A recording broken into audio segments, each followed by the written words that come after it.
অনেক দিন থেকেই আমার একটা পাহাড় কেনার শখ, কিন্তু পাহাড় কে বিক্রি করে তা জানি না।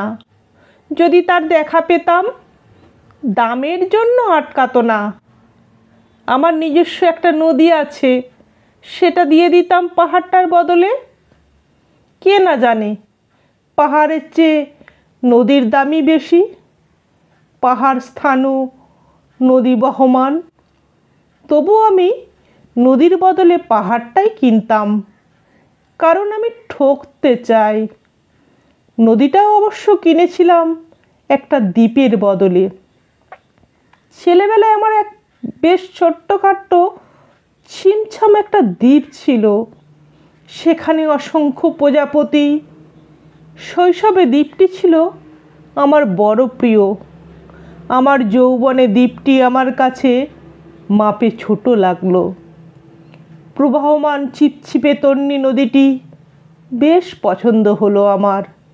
বন্ধুরা বলল, ওইটুকু একটা দ্বীপের বিনিময়ে এত বড় একটা নদী পেয়েছিস, খুব জিতেছিস তো বাইরে। তখন জয়ের আনন্দে আমি বিহ্বল হতাম। তখন সত্যি আমি ভালোবাসতাম নদীটিকে।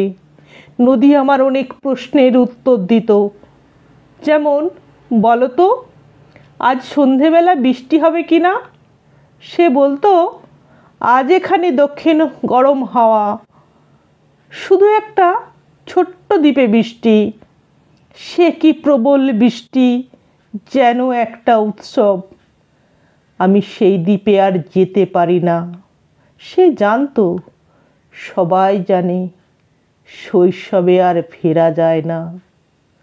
এখন আমি একটা পাহাড় কিনতে চাই। সেই পাহাড়ের পায়ের কাছে থাকবে গহন অরণ্য। আমি সেই অরণ্য পার হয়ে যাব, তারপর শুধু রুক্ষ কঠিন পাহাড়, একেবারে চূড়ায়, মাথার খুব কাছে আকাশ, নিচে বিপুলা পৃথিবী, চরাচরে তীব্র নির্জনতা। আমার কণ্ঠস্বর সেখানে কেউ শুনতে পাবে না। আমি ঈশ্বর মানি না, তিনি আমার মাথার কাছে ঝুঁকে দাঁড়াবেন না। আমি শুধু 10 দিককে উদ্দেশ্য করে বলবো, প্রত্যেক মানুষই অহংকারী। এখানে আমি একা।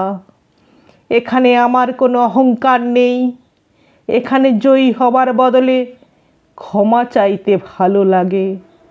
হে 10 দিক, আমি কোনো দোষ করিনি, আমাকে ক্ষমা করো।